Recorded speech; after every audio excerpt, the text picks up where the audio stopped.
Kita akan belajar firman Tuhan dari kitab Efesus pasal 2 ayat 10, Ibu Bapak. Topik pembahasan hari ini masih merupakan lanjutan dari apa yang sudah kita bahas atau kita pelajari minggu pertama dan minggu kedua semalam. Ini bicara mengenai arti penting menghargai diri sendiri. Nah, kalau saudara mau berkemenangan dan mau menjadi orang-orang yang hidup di luar batas rata-rata, apa yang akan kita pelajari ini adalah kunci pertama untuk saudara bisa membalikkan keadaan dan membuat saudara keluar dari belenggu hidup rata-rata. Nah, karena itu menurut saya penting saudara memberi ruang, memberi perhatian dan konsentrasi kepada apa yang akan kita pelajari pada hari ini. Jika memungkinkan waktu, saya pun bisa berbagi testimoni atau kesaksian berkaitan dengan tema yang sedang kita pelajari ini nanti. Namun kita baca lebih dulu ayat Alkitabnya, Ibu Bapak, Efesus 2 ayat 10. Kalau saudara sudah ketemu bersama, kita baca 2-3 ya. Karena kita ini buatan Allah, diciptakan dalam Kristus Yesus untuk melakukan pekerjaan baik yang dipersiapkan Allah sebelumnya. Ia mau supaya kita hidup di dalamnya. Katakan amin. Nah, Ibu Bapak, saudara-saudara, ada kalimat penting yang perlu kita garis bawahi dari ayat bacaan kita ini, yaitu kalimat bagian awal yang berbunyi, karena kita ini buatan Allah. Sekali lagi, ini harus digarisbawahi dan tertanam di alam sadar kita, Ibu Bapak, di hati kita. Jangan pernah melupakan ini. Karena kita ini buatan Allah. Kalimat inilah yang dahsyat yang akan mengubah bagaimana saudara menilai dan mengukur diri kita sendiri. Kata karena kita ini buatan Allah atau karena kita ini karya Allah, kalimat ini sebenarnya sedang menjelaskan atau sedang memberitahukan kepada kita seperti apa sesungguhnya keberadaan kita di muka bumi ini. Kalimat ini sedang memberitahukan kepada kita seperti apa sebenarnya nilai sesungguhnya, sebenar-benarnya tentang diri kita. Kualitas sebenar-benarnya tentang diri kita. Harga yang sesungguhnya tentang diri kita seperti apa? Itulah makna yang terkandung melalui kalimat kita ini buatan Allah. Tahukah Ibu Bapak bahwa sebuah lukisan seperti apa nilainya, mahalnya, harganya, itu bergantung kepada siapa pelukisnya.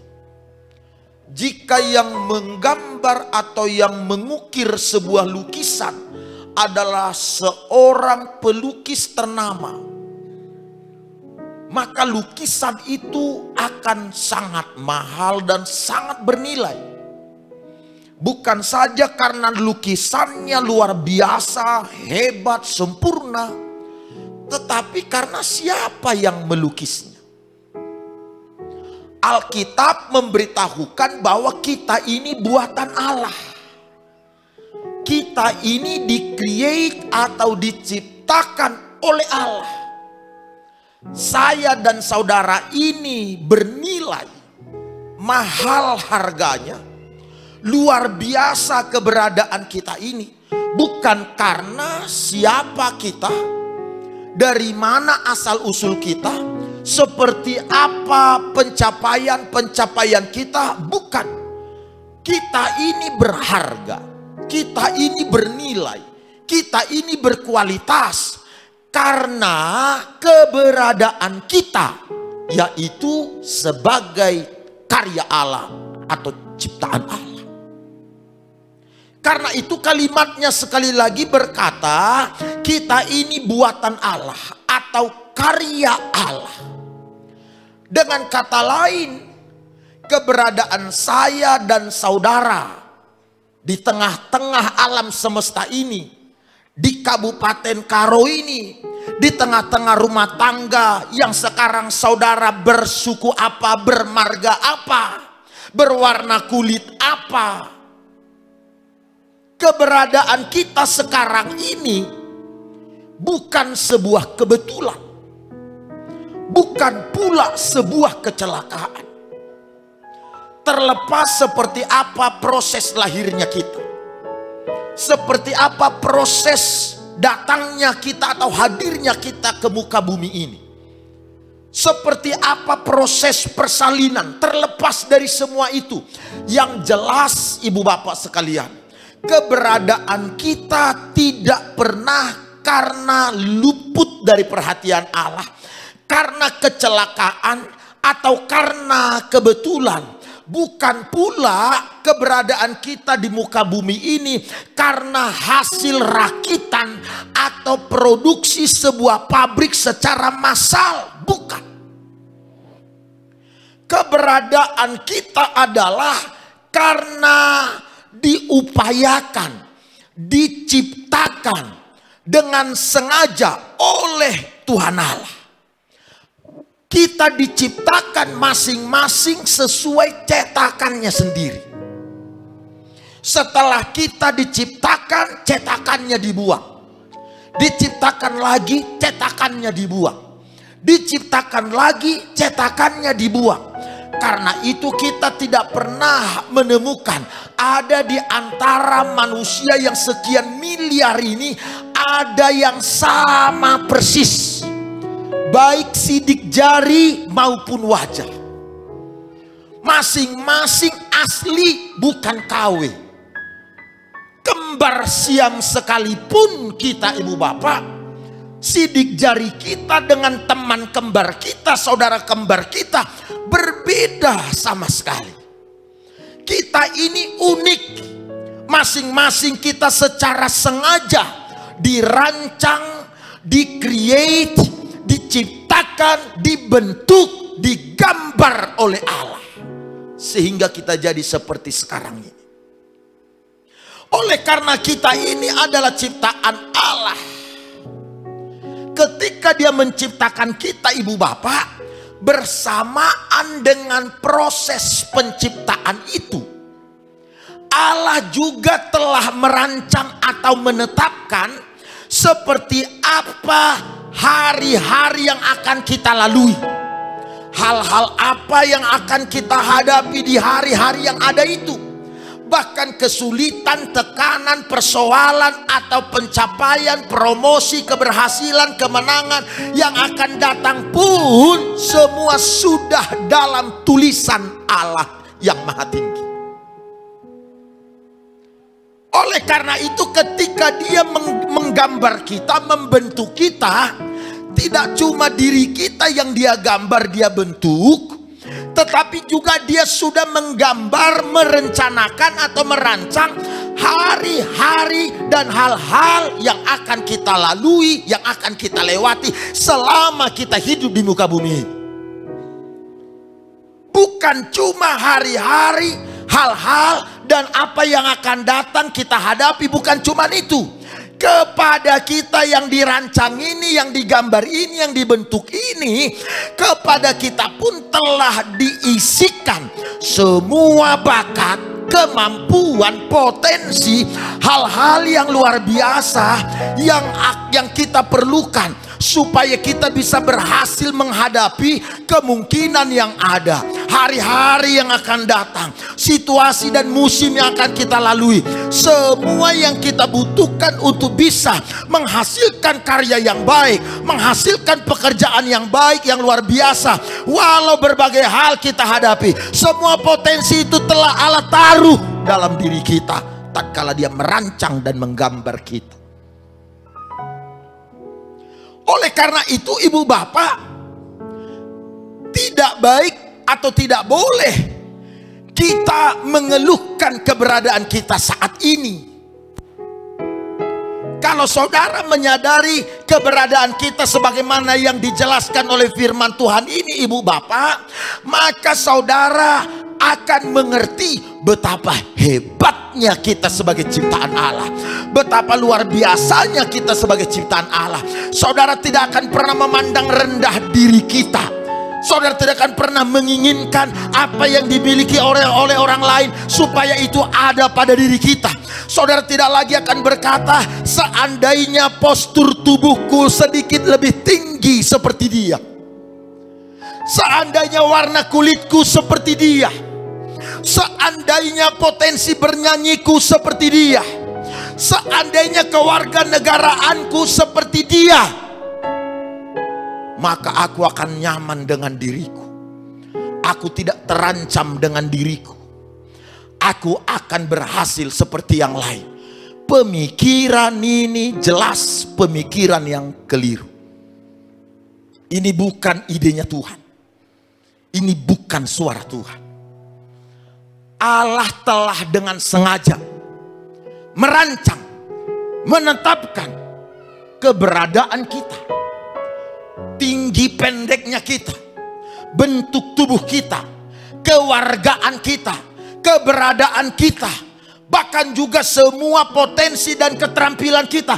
Allah sudah perkirakan, Allah sudah atur, dan semua yang kita miliki sekarang ini adalah semua hal yang memampukan kita menghasilkan pekerjaan-pekerjaan baik sepanjang kita hidup di alam semesta. Oleh sebab itu, kawan-kawan sekalian, kalau seandainya dibutuhkan postur tubuh tinggi untuk saudara bisa berhasil, tentulah Allah memberikannya. Kalau seandainya pita suara yang hebat, lalu dengan nyanyian saudara akan berhasil, tentu Allah memberikannya. Kalau seandainya dengan harus memiliki karunia atau bakat tertentu, maka saudara bisa mengubah keadaan saudara, tentulah Allah memberikannya pada kita. Jadi kalau kita tidak memiliki, atau kalau kepada kita tidak diberikan apa yang dimiliki oleh orang-orang lain di luar sana, itu karena kita punya potensi yang berbeda yang bisa menjadikan kita ternama seperti mereka yang lain. Yang paham katakan amin. Karena itu jangan menilai rendah diri kita ini.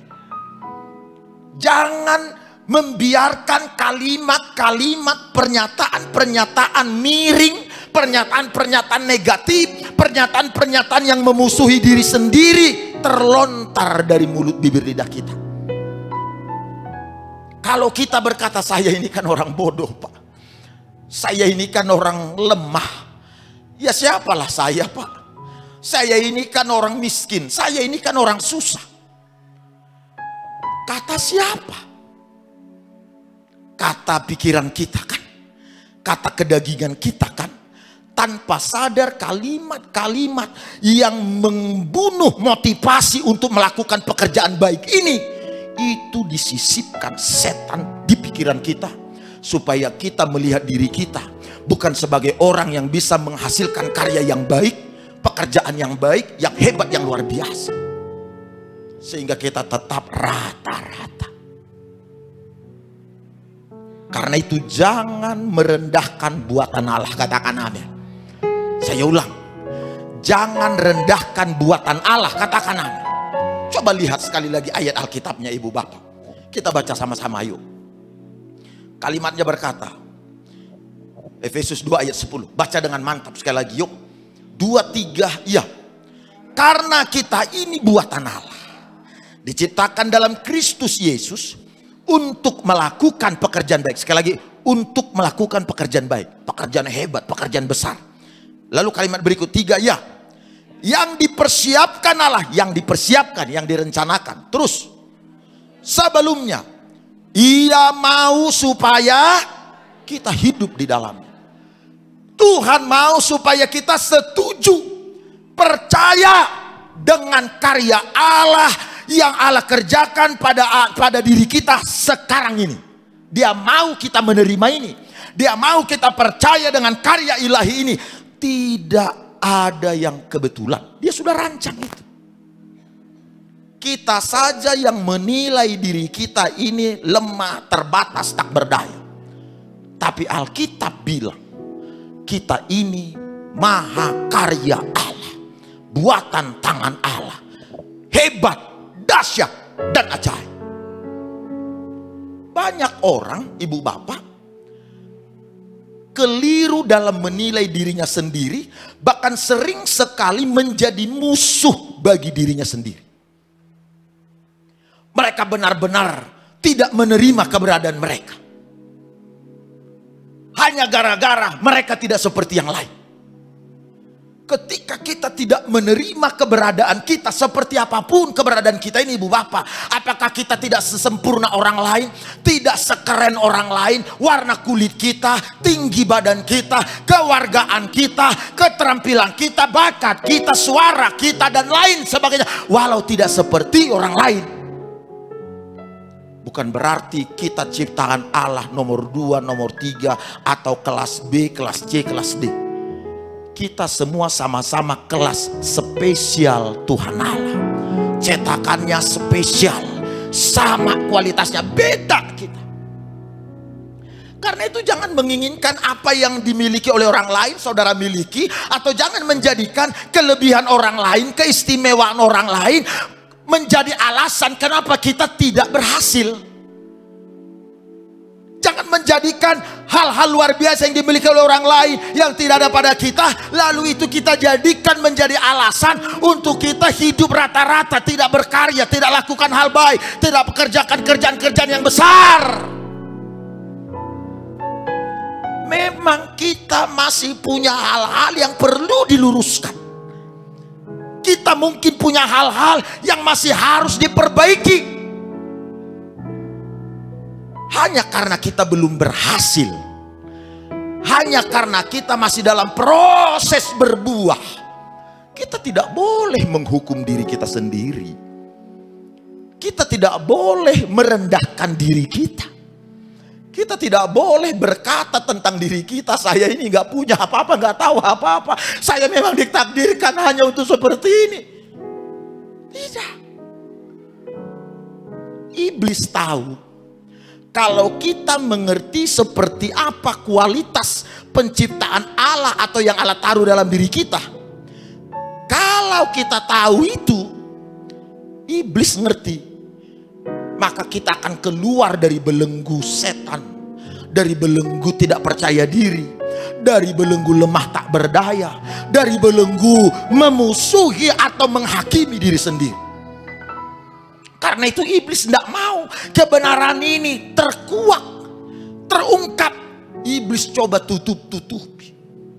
Makanya dia pakai orang lain, dia pakai keluarga, kadangkala dia pakai lingkungan, dia pakai teman-teman untuk mendakwa kita, membungkam potensi hebat yang ada pada kita dengan berkata, kamu tahu dirilah, kamu ini nggak tahu siapa kamu ini nggak pernah berhasil mulai dari keturunan, siapa bilang kamu bisa sukses, siapa bilang kamu punya hal hebat, siapa bilang kamu luar biasa.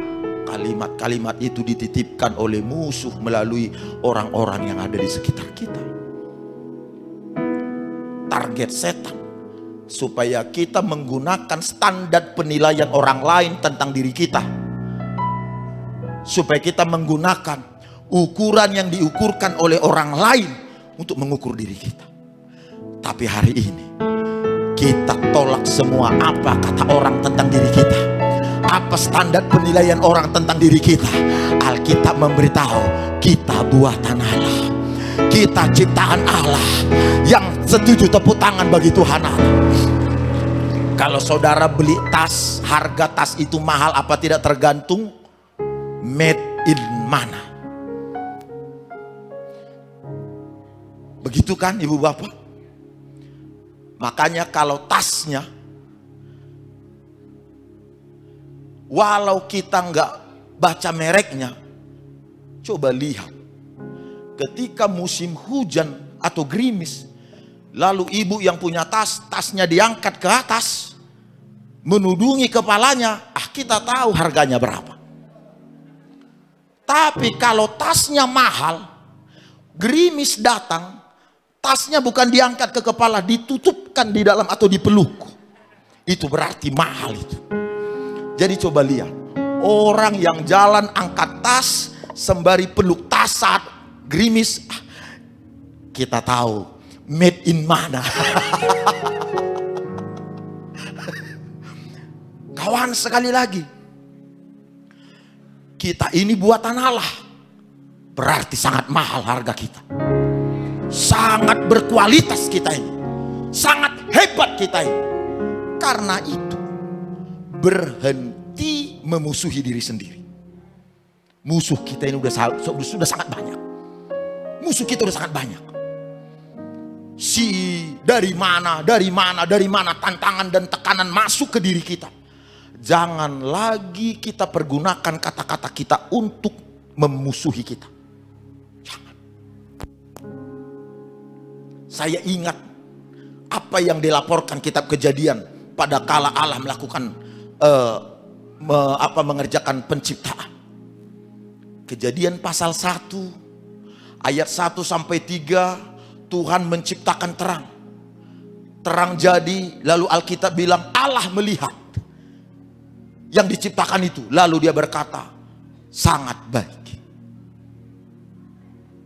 Kemudian dia menciptakan tumbuh-tumbuhan.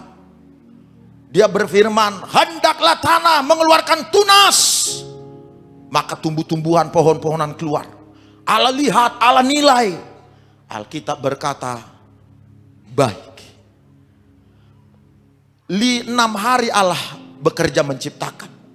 Hari pertama, ketika penciptaan hari pertama terjadi, firman Tuhan berkata baik. Hasil ciptaan yang kedua Allah lihat, hasil ciptaan di hari kedua Allah bilang baik. Hasil ciptaan di hari ketiga Allah bilang baik.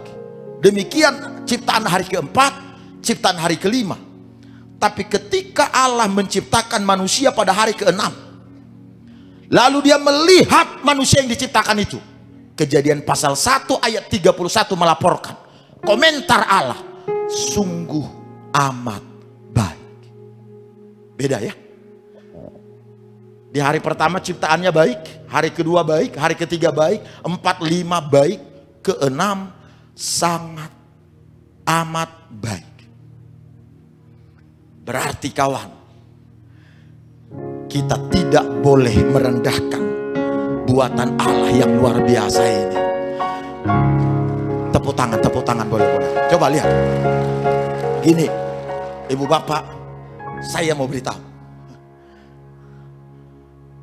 Hanya karena masalah dan persoalan datang pada saudara, itu tidak berarti saudara lemah dan tak berdaya. Justru ukuran dan jenis masalah yang diperhadapkan pada saudara itu mengingatkan kita seperti apa kekuatan hebat atau potensi luar biasa yang Allah sudah taruh dalam diri kita. Makanya Paulus menyimpulkan dan menjelaskan pada orang-orang yang dilayaninya, pencobaan-pencobaan yang kamu alami adalah pencobaan-pencobaan biasa yang tidak melampaui kekuatan. Saudara pilih percaya pada diri sendiri, pada perasaan, atau kepada firman Tuhan. Apapun pencobaannya kawan, apapun tantangannya Pak, Bu, itu hanya pengingat. Sekali lagi, itu hanya pengingat betapa kuat dan hebatnya kita sebagai ciptaan Allah. Boleh tepuk tangan bagi Tuhan Yesus. Makanya kalau ada persoalan, ada pencobaan, jangan mengeluh, jangan nangis, jangan menggerutu, jangan mengubur diri sendiri, jangan menyalahkan siapapun. Bersyukurlah karena lewat pencobaan itu sekarang saudara tahu bahwa kekuatan saudara jauh melampaui pencobaan yang ada. Tepuk tangan sekali lagi. Haleluya. Kalau ini dipahami, masalah tidak lagi masalah buat saudara. Kesulitan, tekanan bukan lagi hal yang memusingkan dan mencuri kebahagiaan dan sukacita saudara. Bukan lagi sesuatu yang berbahaya, yang menekan saudara, yang membuat saudara terhimpit. Bukan. Justru itu menjadi motivasi untuk saudara mengeksplor semua potensi hebat, kekuatan luar biasa itu. Karena sering sekali melalui pencobaan, tekanan, kesulitanlah Allah mengingatkan kita kehebatan yang Allah kerjakan dalam diri kita ini. Karena kalau tidak ada tekanan, tidak ada tantangan, tidak ada persoalan, kita nggak tahu seperti apa kualitas kita. Bagaimana saudara tahu saudara bisa punya kemampuan memikul beban lebih dari 60 kilo kalau saudara nggak pernah mencoba memikul beban itu? Kita tahu kekuatan kita melampaui beban 60 kilo setelah kita mengangkat beban 60 kilo dengan tangan kanan.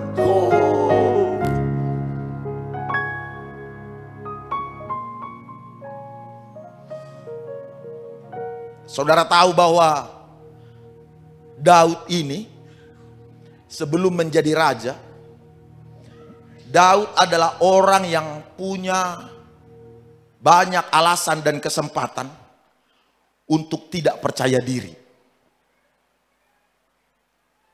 Miskin, susah, sengsara, mati di padang belantara. Itu Daud. Dia punya banyak kesempatan untuk seperti itu. Tapi apa kata Alkitab tentang Daud? Oke, saya coba uraikan pada saudara. Bagaimana Daud ini punya banyak kesempatan untuk tidak percaya diri, untuk tidak berani tampil, tidak berani muncul, tidak berani berekspresi, berkarya. Bagaimana? Begini kata Alkitab.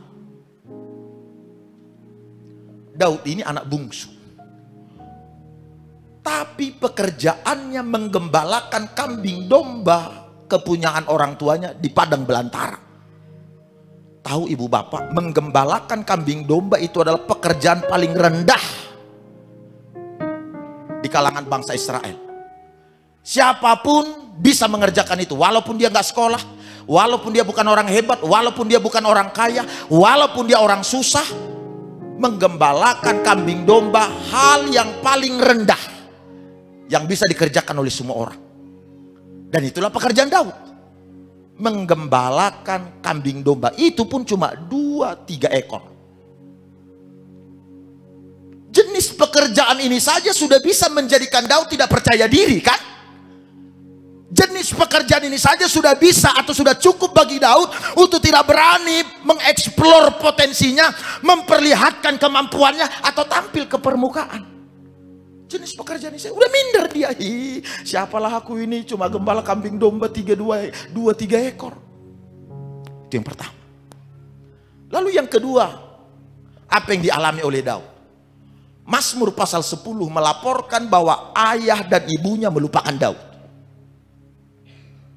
Bahkan saudara-saudaranya pun melupakan Daud. Ketika Samuel diutus Allah datang ke keluarga Isai untuk mengurapi seorang raja yang akan menggantikan Saul, ayahnya bahkan tidak mengingat kalau dia punya anak namanya Daud. Anak yang keren, yang ganteng dibariskan, yang punya gelar, yang punya bakat, yang punya potensi dimunculkan. Daud nggak diingat. Sampai Samuel berkata, cuma inikah anakmu Daud? Isai. Cuma ini anakmu Isai. Oh iya lupa, dengar sadanari. Coba setelah diingatkan baru ingat dia punya anak. Coba bayangin bagaimana begitu orang tua. Saya yakin kalau anak saudara 12, saudara masih tahu di mana anak saudara satu lagi kalau lagi kumpul. Iya kan? Mana si Anu kok nggak ada dia? Pasti begitu kita. Ayah dan ibunya melupakan Daud. Catat itu poin kedua yang menjadi kesempatan buat Daud tidak percaya diri, rendah diri, minder, tidak mengerjakan pekerjaan baik. Itu alasan-alasan yang logis dari seorang Daud. Lalu ketiga apa?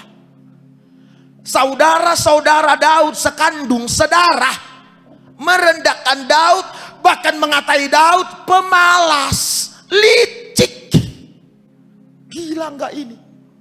Abang kandung ngomong sama adik, dasar pemalas, dasar licik, dasar picik. Wih, bahaya ini. Tapi itulah yang dialami Daud dari saudara-saudaranya. Apa kata Goliat tentang Daud? Goliat berkata kepada Daud, inikah yang terbaik dari antara Israel? Pendek kata di mata Goliat, Daud ini adalah yang terburuk dari yang paling buruk. Masa datangin aku pakai lembing? Gak ngerti strategi perang. Apa kata Raja Saul tentang Daud? Saul bilang, anak muda, ini tidak sedang berhadapan dengan serigala, tidak sedang berhadapan dengan singa. Ini berhadapan dengan mesin pembunuh yang belum pernah kalah. Saudara sudah bisa lihat bagaimana suara-suara dan penilaian atau ukuran orang-orang tentang diri Daud, bukan? Tapi tahu saudara, seperti apa Daud mengukur dirinya, menilai dirinya setelah mendengar semua kata-kata orang, pendapat orang tentang dirinya? Mazmur 139 ayat 14 boleh munculkan atau coba baca sama-sama yuk. Ini kata Daud tentang dirinya, ibu bapak. Mazmur 139.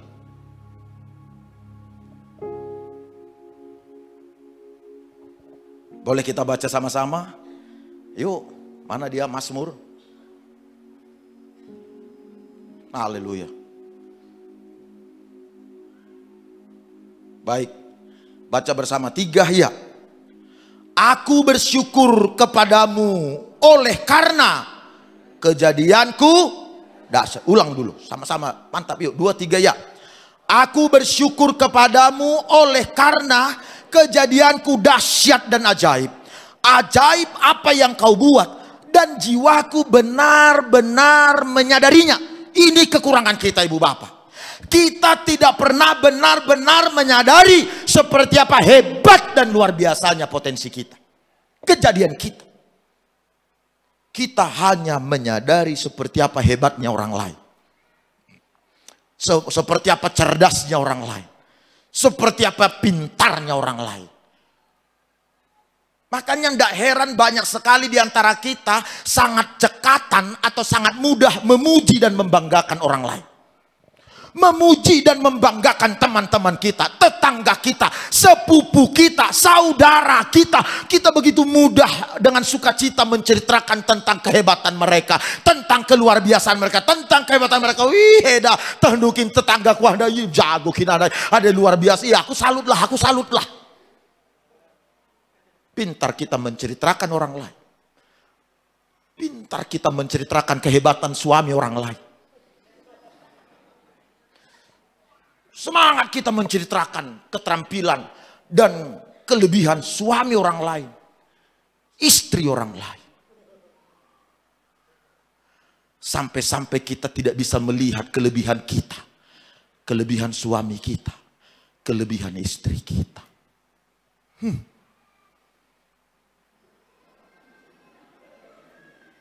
Makanya kemudian tidak heran kalau pasangan kita bilang, ya sudah dia aja bikin istrimu. Dia aja bikin suamimu.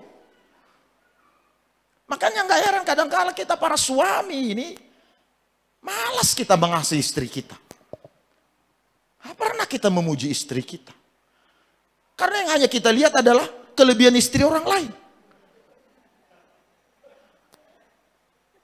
Enggak, itu bukan di sini. Suami-suami di sini beda. Tidak usah merasa terdakwa begitu. Ya loh ibu bapak, kita nyaris kita nggak bisa melihat kelebihan kehebatan istri kita. Pak, kalau saudara nggak sayang sama istri saudara, percayalah sama saya, banyak pria yang siap menyayangi mereka di luar sana.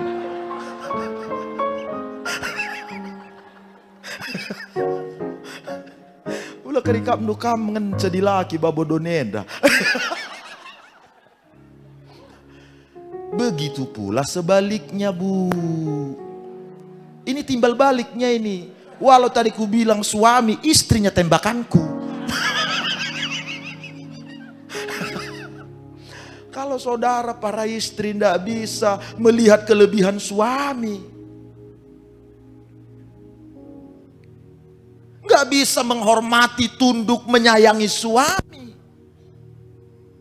ada banyak yang lebih siap menyayangi mereka. Ya, aku apalah kelebihan suamiku pak? Nggak ada pak. Bayangkan asal duduk, ngantuk. Kalaupun dia duduk ngantuk, kalau dompetnya berisi, lah itu kan kelebihan. Ngantuk dia, tapi datang rezeki. Lah apa itu nggak kelebihan loh? Itu contoh. Cobalah belajar melihat itu. Jadi aku mau bilang begini ibu bapak. Kata-kata yang kita ucapkan tentang diri kita itu menentukan seperti apa yang akan terjadi pada kita di masa depan. Itu yang akan datang pada kita.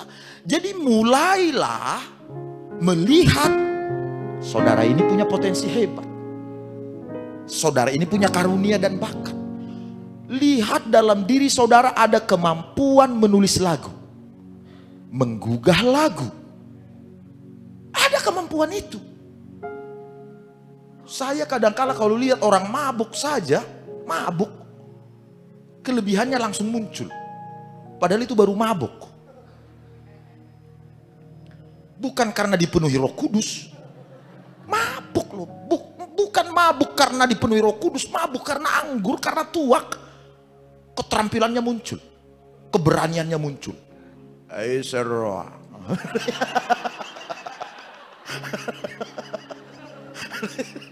Keberaniannya makin galak deh. Ada yang makin galak kalau diperhadapkan pada lawan. Tapi kalau diperhadapkan pada istri, kalau udah mabuk, makin sayang dia. Sayang nih. Kalau normal nggak pernah panggil sayang ini. Coba lihat. Jadi kalau saudara ingin mengubah keadaan, membalikkan keadaan, mulailah melihat hal hebat dalam diri saudara.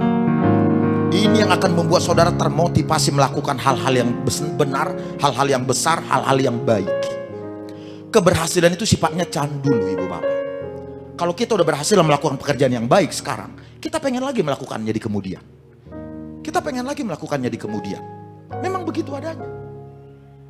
Karenanya saya dorong semua kawan-kawan. Lihat, ada fungsi saudara yang tidak dimiliki oleh orang lain. Sedikit lagi. Bagaimana kita bisa membayangkan kalau saudara nggak menyadari keunikan, kehebatan saudara? Begini, bayangkanlah sebuah rumah tangga atau keluarga, mertuanya pendiam, anaknya pun nggak banyak bicara, menikah dengan pasangan yang juga pendiam. Anak pertama, anak kedua, dia dan pasangannya juga pendiam, nggak banyak bicara. Begitu pula anak ketiga dan pasangannya pendiam, tidak banyak bicara. 7 anak beliau ini, 7-nya baik anak maupun menantu, semuanya pendiam. Semuanya tidak percaya diri. Kumpullah tahun baruan. Saudara bisa bayangkan betapa mencekamnya suasana rumah tangga itu.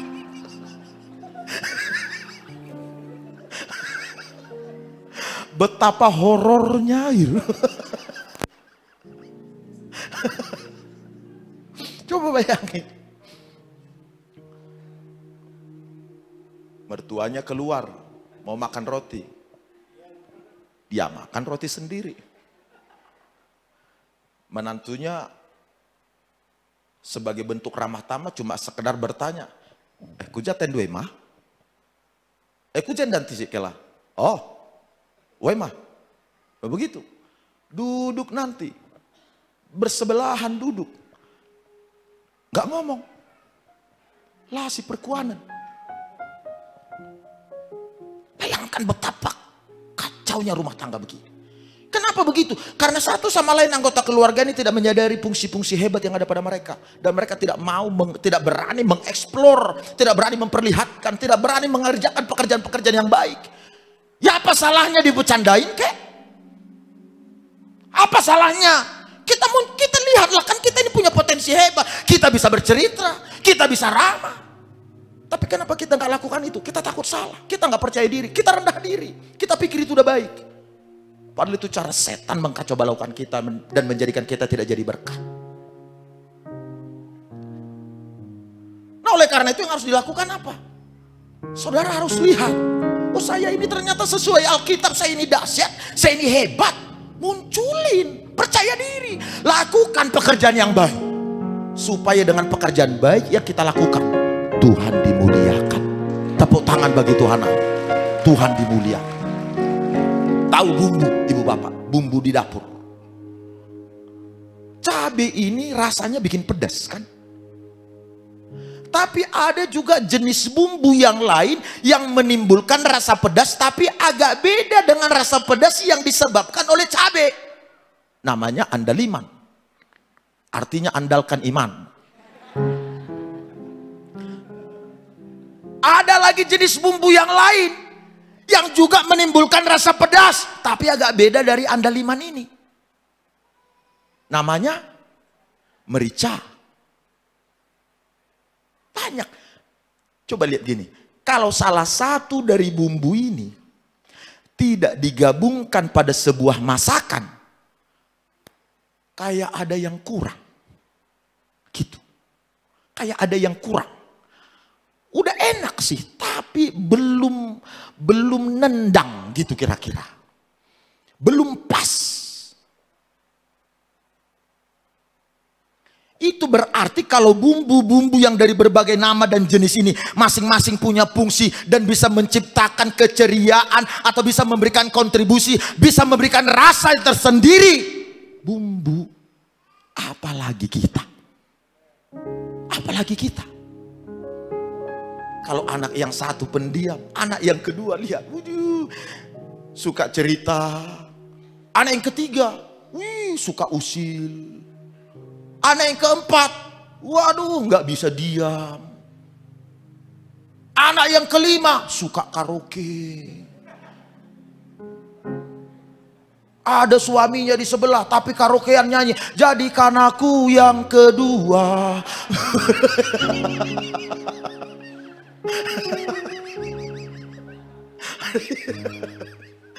Coba lo, ini nyentil lo. Langsung pula di depan suaminya. Yang pertama saja belum tentu bahagia, apalagi yang kedua.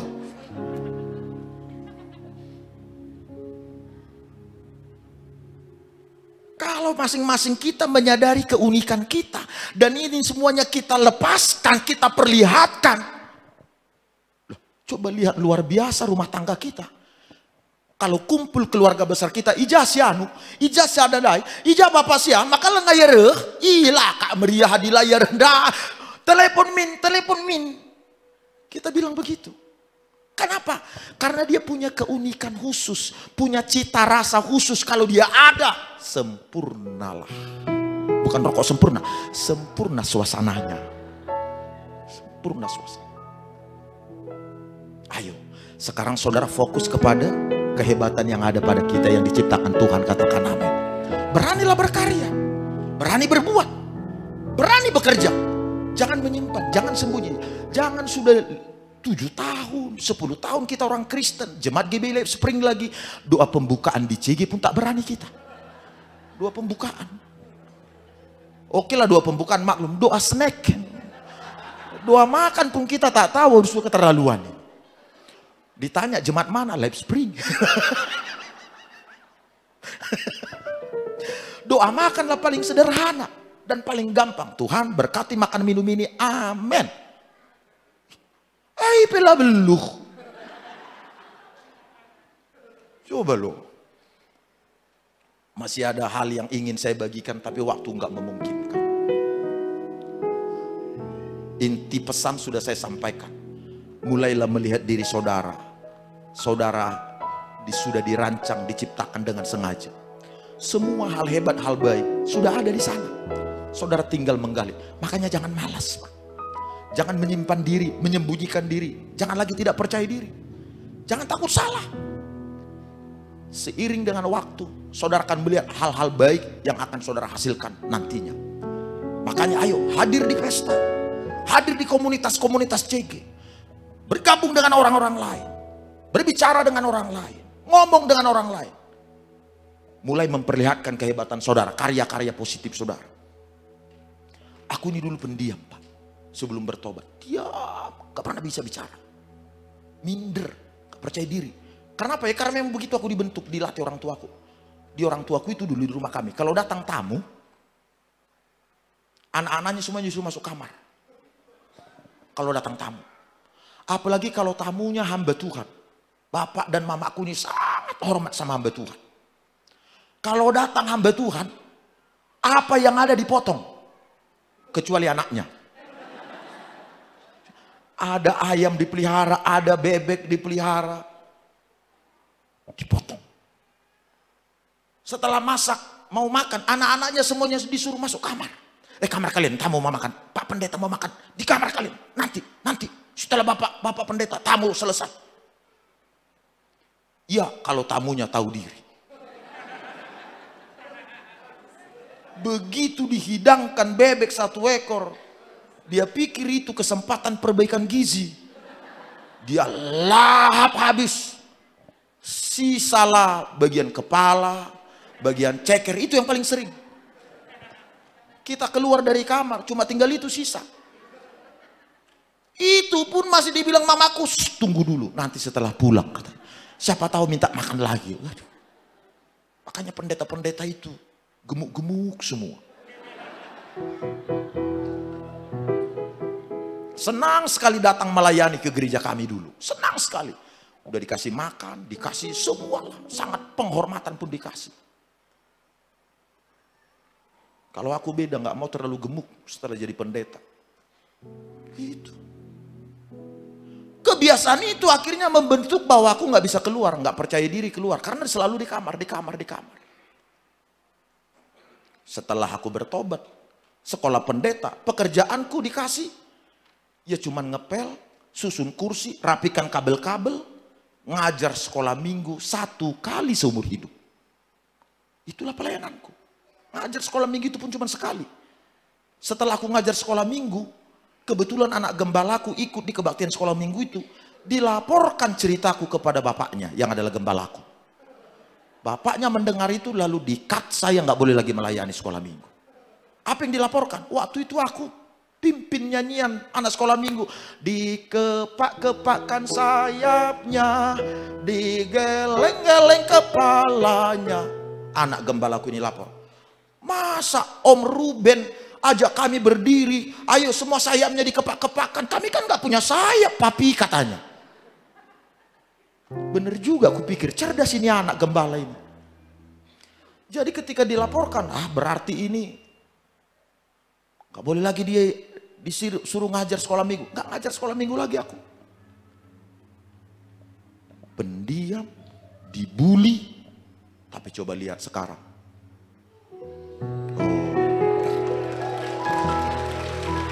Kalau sudah ngomong di mimbar susah dihentikan.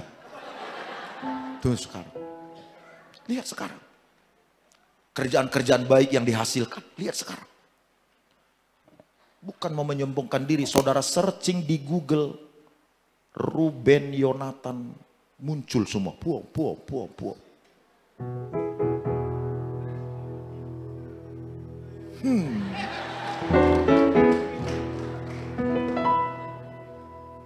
Karena kita berani, memberanikan diri kadangkala. Berani.